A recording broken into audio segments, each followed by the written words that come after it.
비가 오는 일요일 오후입니다. 요즘은 제가 한식을 주로 먹죠. 베트남 음식도 조금씩 먹는데 주로 한식을 먹습니다. 제가 요즘 식사하러 가장 많이 오는 데가 여기입니다. 짜오티 번떼라고 하는 거리입니다. 이 로컬 거리로서는 상권이 상당히 살아있는 상권입니다. 한국인 사장님이 운영하시는 써니브레드에 와서 비빔밥이 맛있어요. 최근에 만들어 놓은 메뉴인데 비빔밥이 맛있어서 자주 와서 먹습니다. 요즘은 현지인들도 와서 식사를 많이 하는 곳입니다. 영업시간은 11시부터 저녁 9시까지 합니다. 월요일은 쉰다고 하시네요. 주 메뉴들이 나와 있습니다. 김밥도 팔고 비빔밥, 떡볶이, 만두도 팔고 잡채도 팝니다. 그리고 컵볶이도 최근에 만들어내서 팝니다. 그리고 꽈배기가 맛있는 집입니다. 가격이 정말 착합니다. 가격을 보시게 되면 비빔밥도 3,000원 밖에 안 하고요. 떡볶이는 2,500원, 잡채도 2,500원, 김밥도 2,500원 이렇게 합니다. 현지인들이 와서 먹을 수 있는 가격대로 만들어 놓았습니다. 사실 한국에서 베트남으로 오시거나 아니면 동남아에 오시는 분들이 대부분 이렇게 작은 카페나 아니면은 식당들을 운영하면서 어느 정도 돈을 벌어가면서 여기 지내시길 원하시는데요. 이거를 실현해 놓으신 사장님이십니다. 안녕하세요. 안녕하세요. 사장님 이제 유튜브 출연은 자연스럽죠? 몇 번 나와서? 지금도 어색합니다. 시작하신 지는 정확하게 언제였죠? 2019년 12월 말에 계약을 해서 2달 정도 인테리어를 하고 2020년 5월에 오픈했거든요. 코로나 1차 격리 끝나고. 오픈한 지가 네. 정확하게 2년이 네. 다 돼가네요. 코로나 때 열었으면 그때는 장사를 거의 못했을 거고 2년 동안 정상적으로 영업한 거는 1년이 채 안 될 거예요. 최근 들어서 이제 장사를 제대로 하고 계시잖아요. 가게도 변화가 많았고 손님도 변화가 좀 있었고요. 그러니까 2년 전 지금은 한국 손님이 거의 90% 이상이었고요. 네. 지금은 이제 베트남 손님은 70%는 이제 그럼 베트남 손님들이 더 많으시네요. 예, 지금 그럼 이제 장사가 잘 되고 있다는 건데. 조금씩 나아지고 있어서 나아지고 있어요. 계속 희망 고문을 좀 당하고 있는 1시 반부터 해서 오후 4시까지는 좀 한가한 편이에요. 한가한 편이고 언제 손님이 많아요 그러면? 4시 반부터 8시까지 좀. 네. 배달도 많이 있어요. 요즘에 그랩이랑 쇼피랑 하고 있는데 뭐 그래도 하루에 5건 정도? 5건. 많지는 네. 않네요 그러면. 예, 가게 사정 때문에 자체 배달을 못 하고 있어서 네네. 그러니까 한국 손님들한테는 그 카톡으로 주문이 많은데 네. 그거는 좀 못 받고 있어요. 배달을 제가 가거나 직원이 가야 되는데 이렇게 가게를 비울 수가 없는 상황이에요. 네, 아직은 배달 직원은 없다 그죠? 예. 가격대를 이렇게 보게 되면 가격이 엄청 싸요. 네. 이래가지고 이거 많이 팔려도 돈을 못 벌 것 같은데 돈을 안 벌려고 작정하고 만드신 가게인가요? 그건 아니고요. 그러니까 꽈배기라는 아이템을 선택한 게 가격대도 있고 네. 뭐 한국 분들 좋아하시잖아요. 네, 맞아요. 길거리에서 많이 손쉽게 드실 수 있는 거라서 베트남 손님들한테도 통할 거라는 생각을 하고 열었죠. 1년 동안 베트남 손님들은 오지 않으셨고요. 네. 진짜 꽈배기를 쳐다도 안 보셨어요. 단팥도넛만 찾으셨는데 네. 1년이 지난 후부터는 좀 바뀌었어요. 네. 조금씩 바뀌었고요. 네. 커피 머신도 있는데 아메리카노가 얼마죠? 25,000동. 25,000동이면 1,250원. 우리나라 요즘 환율이 안 좋아서 한 1,300원 정도 하는데 이것도 다른 베트남 카페에 비해서도 상당히 가격이 괜찮아요. 원가는 얼마 안 든다고 하지만 가게세가 비쌀 것 같은데 여기가 사실 베트남 번화가잖아요. 살아있는 상권이에요 여기가. 유명한 가게들 제법 있고 맛집도 많은 길이잖아요 여기가. 제가 처음에 여기를 알아봤을 때는 이쪽 옆에 길거리가 젊은이들 때문에 맞아. 네. 뜨고 있는 동네 라고 들어서 네. 이쪽을 선택했고요. 네네. 그리고 이사 와서 보니까 이 거리가 다 맛집 골목이에요. 예, 맛있는 맞아요, 맞아요. 한국 사람이지만 갈만한 곳들이 제법 있거든요. 그래서 저도 다른 베트남 음식이나 아니면 카페도 여기 많이 찾는 골목 중에 하나예요. 보면 인테리어를 예쁘게 해놨어요. 그냥 베트남 인테리어가 아니에요. 이런 등들도 2층에는 화장품 판다고 돼 있는 거 맞죠?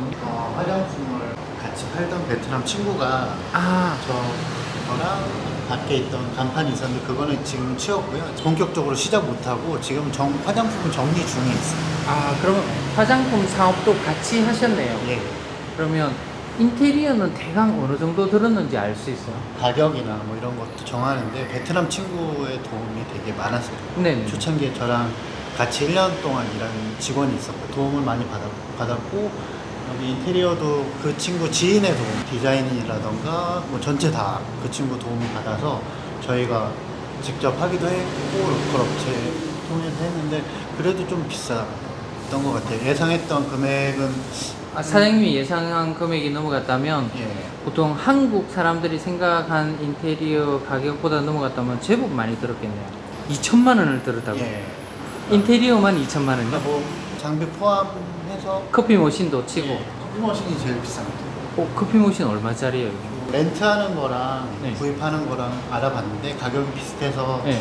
블라인더 포함해서 4,800만 동, 4,800만 동이면 240만 원 정도. 240만 원. 240만 원 정도 든 거네요. 이 집을 통째로 빌리신 거죠? 네. 몇 층 건물이에요? 3층. 지금 집세를 좀 내려줬죠? 작년에 조금, 뭐 올해 30% 정도 할인받았어요. 30% 네. 내려. 네. 그래도 비싸죠. 예. 공개하기는 곤란할 정도로 좀 비싸죠. 예, 지금 뭐 장사를 하고 있는데 응. 뭐 재료값, 직원 월급 뭐 빼면 그러니까 월세는 그냥 나가는 3층 건물이다 보니까 아무래도 그렇죠. 가격이 좀 나가고 비싸죠. 예. 그래서 지금 여기 방이 몇 개예요, 총? 1층에 1개, 2층에 2개, 3층에 3개에서 6개거든요. 6개 방이에요. 혼자 사시잖아요. 예. 누구랑 같이 사는 것도 아니고 비효율적인데 이거 뭐 한국 분들 오셔서 만약에 세를 좀 내달라 그러면 내줄 의향은 있으세요? 아닙니다. 제가 2년을 혼자 살아서? 예, 초창기에는 그러니까 아는 분들 오시면 네. 뭐 하루나 이틀 아. 뭐 이렇게 여기서 같이 제가 아는 분들이니까 그렇죠. 친구들도 그렇고 가족들도 있고 그래서 뭐 호텔에서 지내시다가 여기 오셔서 하루 이틀 정도 같이 지내면 좋겠다 싶어서 그렇게 3층 임대를 했고요. 그때는 사실 1층만 임대하는 것도 잘 몰랐고 네. 2층 건물도 많지 않았고 그렇죠. 3층 건물을 빌려야 된다고 생각을 했어요. 한국 분들이 다 베트남에 와서 조그만한 사업을 이렇게 사장님처럼 하시길 원해요. 사장님이 한 2년 정도 하셨고 이제 정상으로 돌아오고 있는 과정에서도 조금 사업을 하셨잖아요.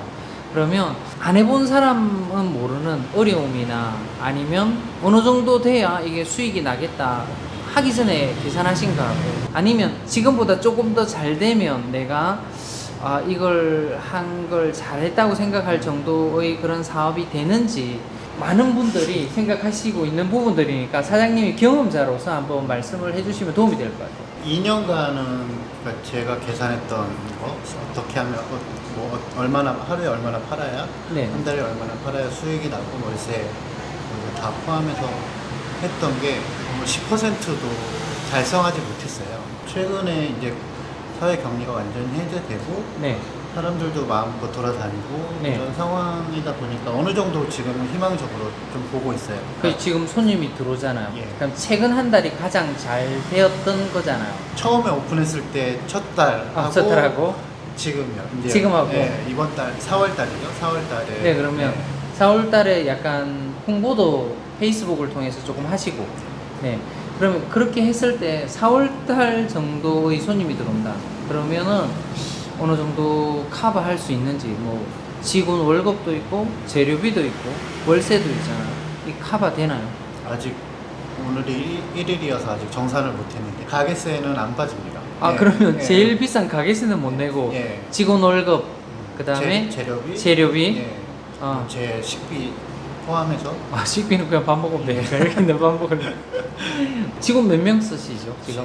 저희가 3명이 있었는데 네. 네. 한 명만 정직원이 이제 될 거예요. 이 네. 친구도 네. 아직 한 달이 안 돼가지고 3명은 있어야 고객 응대도 할 수 있고 그렇죠. 되려면 지금 파는 거에 한 2배 정도는 판매를 해야 네. 좀 정상적으로 마이너스에서 이제 플러스로 바뀌는 과정이 될 수 있을 것 같아요. 지금의 2배 정도가 들어와야 되잖아요. 네. 근데 가끔씩 저녁에 와보면 사장님 엄청 바빠요. 2배의 손님이 온다 그러면 하는데 힘들지는 않을 것 같아요. 그래도 힘들긴 해요. 그래서 잘 돼도 문제일 수도 있겠다라는. 네. 그러니까 힘만 쓰고 이게 수익이랑 이어져야 되는데 그게 제가 생각했던 부분이랑 실제랑은 완전 좀 다른데 희망적으로 생각하고 있어요. 저희가 2층이 지금 쉬고 있는 공간인데 아, 저 2층까지. 공간도 활용해도 되고 제가 쓰고 있는 방도 이렇게 베트남 가게들이 집을 개조해서 만든 네네네. 가게들이 많잖아요. 네네, 맞아요. 저도 2층까지는 뭐 가게로 활용할 수 있겠다 싶거든요. 그렇죠. 손님은 더 받을 수 있겠죠. 네. 근데 내 말은 손님이 더 왔어. 근데 사장님이 2배로 오면 사장님이 2배로 바빠지진 않겠지만 상당히 더 바빠질 거잖아요. 그렇게 해도 이제 사장님 월급은 안 나온다는 거잖아요. 사장님 월급을 제하고 여기가 그냥 비슷하게 돌아가는 거니까 우리 한국 사람들이 생각하는 것만큼 여기 와서 사업한다는 게 그렇게 녹록지가 않죠, 그죠? 예, 그렇습니다. 아무리 계획을 많이 세우고 뭐 아이템이 좋은 걸 찾더라도 여기 와서 조사를 더 많이 해야 될 것 같아요.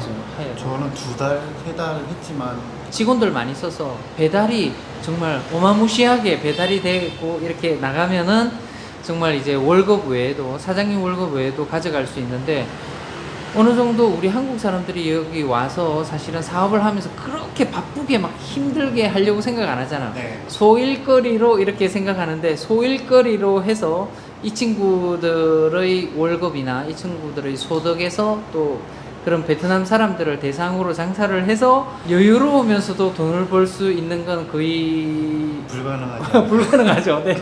베트남 와서 사실은 힘든 부분들이 직원을 쓰는 부분이 있잖아요. 지금 사장님이 베트남어를 배우신 적이 있으세요? 3년 전에 한 달 정도 배웠고 한국에 가 있었던 1년 동안 혼자 공부했고 네. 다시 와서 한 달 정도 배웠어요. 네네. 개인 과외를 받았고. 근데 부족할 것 같은데 그죠? 예, 부족하고 처음에는 뭐 시장 같은 데 가도 그냥 인사만 하고 지금은 제가 필요한 거는 살 수 있을 정도가 베트남 손님들이 주문 받을 정도? 예, 주문 받을 정도만. 베트남 직원들하고도 베트남어로 의사소통 하시던데 보니까. 한국말을 쓰기도 하고 베트남어를 네. 쓰기도 하고 진짜 바쁠 때는 2가지 같이 나오고 어쩔 네. 때는 한국말로 하고 저희 직원이 한국어를 할 수 있기 때문에 네네. 예. 왜냐면 베트남어가 먼저 나올 때도 있어요. 저도 모르게. 예. 가르쳐야 되면은 직원들이 한국어를 알아야만 이런 음식이나 아니면은 이렇게 뭔가 체계들을 잡아 나갈 수 있을 것 같은데 베트남 직원들을 구할 때 한국어를 할 줄 아는 직원들을 구하죠. 네, 저는 첫 번째 직원은 한국어를 거의 못했어요. 네네. 그러니까 번역기를 돌리기도 했고, 근데 그 친구가 경력이 좀 돼서 일머리가 되게 좋았어요. 네네. 네, 그래서 다 알아듣고 제가 서툴게 베트남어를 하면 그걸 다 알아채더라고요. 좀 수월했는데 그 다음부터는 한국말을 할 줄 아는 직원을 쓰고 있어요. 한국말을 할 줄 알고 언어를 잘하는 친구들은 사실은 어느 정도 임금을 좀 많이 줘야 되기 때문에 그것도 이중고인 것 같아요. 네, 인건비가 한국어를 할 줄 알면 한 30% 이상은 좀 더. 그렇죠. 네, 세죠. 네. 제가 써봐서 압니다. 야, 이거 얘들 한 5명 하는 일을 한국의 우리 이모 한 명만 갖다 놔도 다 할 것 같은데 예, 맞아요. 그런 느낌 엄청 많이 받았거든요. 예, 그만큼 좀 의사소통도 잘 안 되고 우리나라하고는 좀 다르게 움직이는 면들이 있어서 예, 그게 되게 크더라고요. 그러니까 심정적으로는 이해가 가는데 직원들이 보면 다 그렇지는 않은데요. 스스로 알아서 하는 친구들도 있어요. 일머리가 좋고 한 이유는 모르겠는데 이 친구들이 책임을 질까봐 책임을 져야 해서 그렇죠, 그렇죠. 예, 안 하는 걸 수도 있겠더라고요. 자기가 아는 거 이외에 예. 시킨 거 이외의 것을 잘 안 하려고 하죠. 예. 사실은 사장님 하고 싶은 얘기가 상당히 많이 계실 텐데 한국 분들이 베트남에 오셔가지고 만약에 사장님처럼 이렇게 소일거리를 찾아서 아니면은 사업에 이제 또 다른 도전을 위해서 하시는 분들을 위해서 시간을 되돌려서 이 지식을 알아. 그러면 사업을 다시 시작하실 건지, 시작한다면 좀 어떻게 할 건지. 뭐 시간을 되돌린다고 하더라도 지금처럼 아마 일을 할 거. 사업은 시작하실 것이다.